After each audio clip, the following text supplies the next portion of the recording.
All right, number 10.37, the Goodyear blimp.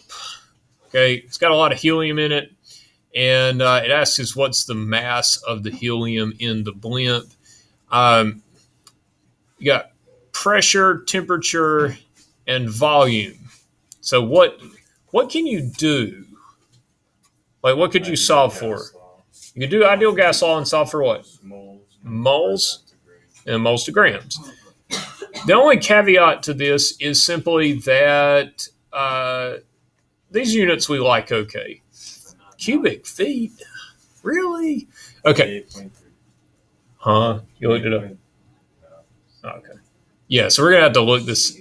We're gonna have to look this up and convert the cubic feet to like what unit do we need it in? Liters. Liters. Yeah. So let's embark to do that now.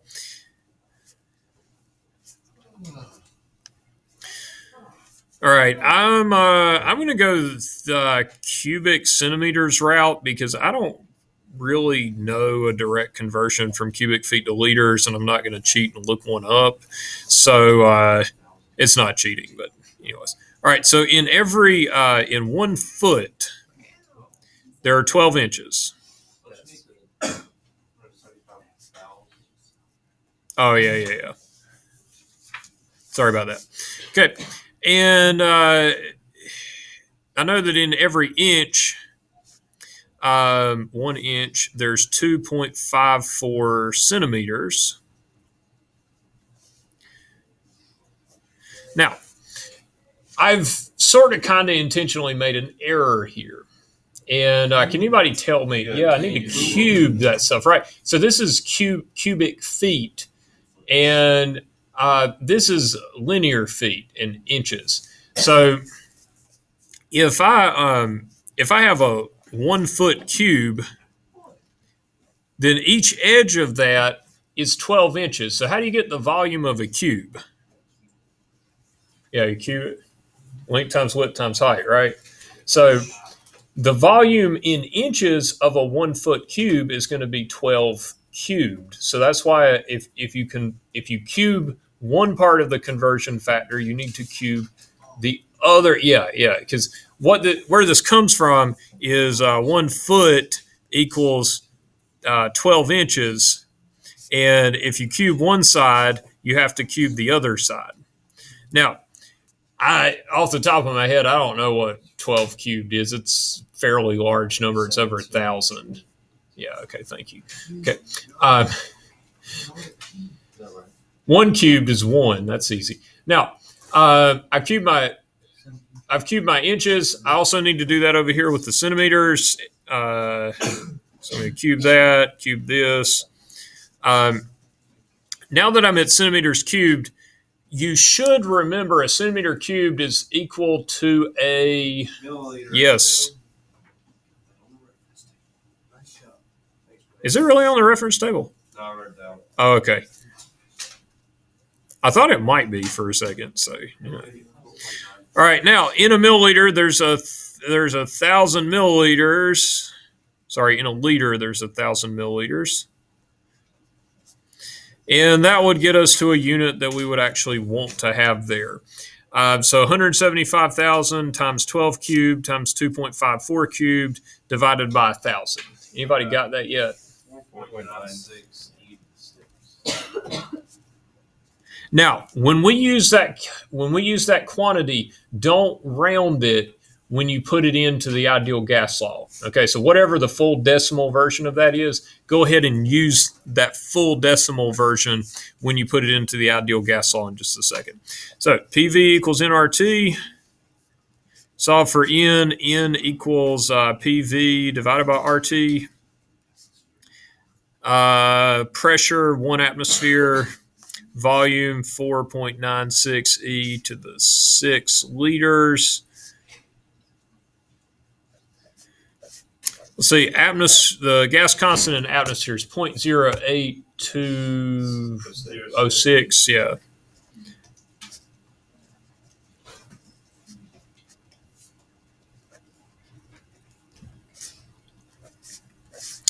And 23 Celsius, so 296 Kelvin. pretty nice day if it's 23 Celsius outside. All right. So this will be a big number only because that is a big number. Anybody got a? It's it's 203,893. 4,000. If you use the full 2040 14. Yeah. 2040. If you use the full unread. Yeah, 2040. Yeah. What now? 2040. Okay, great. Now, that is moles. Okay, all the other units, the atmosphere is canceled, the liter is canceled, the Kelvin's canceled. So the only thing left is moles. And then once we have our moles, we can use the molar mass of helium. 1 mole of helium is what, 4 grams? 4.0026. All right. 216,000. Huh? 800. 800. 860,500. 860. Oh, okay.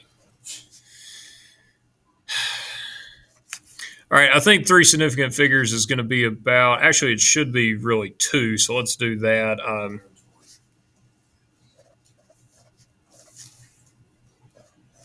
right. Grams, or you could go 820 kilograms.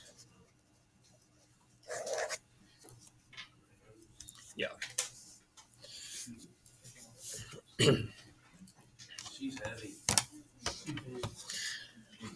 I don't know for the size of the blimp. And the thing for you to think about is, would it weigh more or less if it was filled with air? And that would mean that it would, right, and that wouldn't be cool if you were trying to fly the blimp. Okay.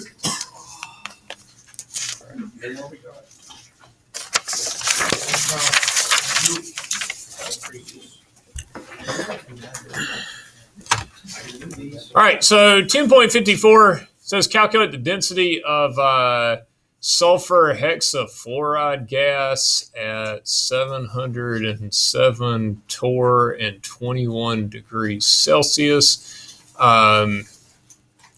Yeah, so trying to remember the equations that we came up yesterday because my mind has apparently gone completely blank. I remember this one. How can you forget money equals dirt over people? I'm going to pause this for a second and go back and look at. All right, so I went back and looked at the different equations that we derived yesterday from the ideal gas law. And let's see, if I want the density of the sulfur hexafluoride gas, it looks like I could do density if I need mass and volume, obviously. And they didn't give me volume. It does show if I know temperature and I know pressure and I know the molar mass that I can do it this way. Does that look like the easiest way to do this to y'all? Yeah. Okay. Now, if you couldn't think of this equation, you could do mass over volume. You could use the ideal gas law to I don't know, solve for moles. No.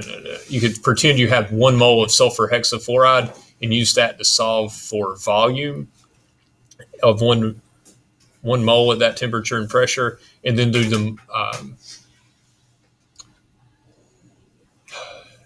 the mass of the 1 mole divided by the volume to get the density. You'd get the same result. So this is easier if you remember it. I would not have been able to do that today because equation was gone. Probably the headache that I'm working with today. But anyways, all right. So pressure. Now, I think I'm going to be okay here with pressure as long as I use the gas constant that has the correct unit in it. So I'm going to go with that. So 707 torr, molar mass of sulfur hexafluoride. They didn't give it to us, but you can write the formula and add it up. So 32.06 plus 6 times 18.9984. All right, so I got 146.1. Hopefully I didn't press a button wrong or anything on the calculator here. All right, now we'll take that 146.1 grams. All right, and then gas constant is 62.4, 62.36. It may say millimeters of mercury on your reference table. I can't remember. Instead of torr, but remember millimeters of mercury and torr are equivalent. So it does say torr. Cool. All right, and the temperature is 21, but we don't want to write down 21. We want to write down 294 because we want it in Kelvin. That's a quick check of the units. Kelvins cancel, torrs cancel, and oh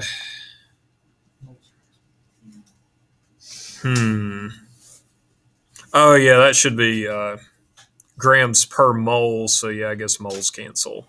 And then we'll get our density in grams per liter. Okay.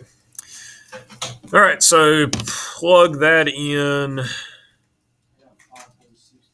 5.63. Let's see. Yeah, that's probably a reasonable number of significant figures. Looks like that has, 3 would be good. All right, does that seem like a reasonable density for a gas? Air is like 1.2, and sulfur hexafluoride is more dense than air. It's got a much higher molar mass. So yeah, that makes sense. All right, so good on that one.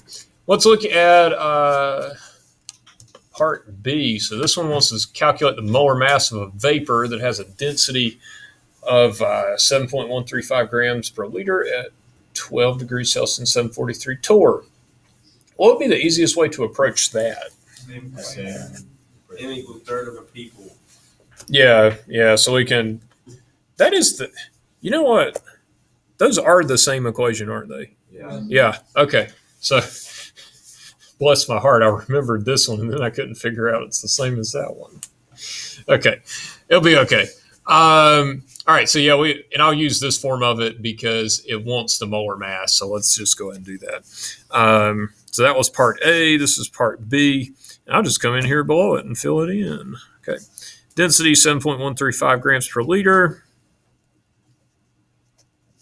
R, we're in torrs, so let's do this. 62.36 liters times torr over mole times Kelvin. And then the temperature is 12 degrees Celsius, so 285, yeah. Running out of space here, but I guess it'll be okay. And then the pressure is 743 torr. All right, torrs cancel. Let's see what else cancels. Kelvins cancel. And liters cancel. So that'll give us grams per mole, and that's molar mass. So that's good. That's what we want. Math. See if you can do it once. See if you can do it. I don't know, 120-ish or 1,200-ish.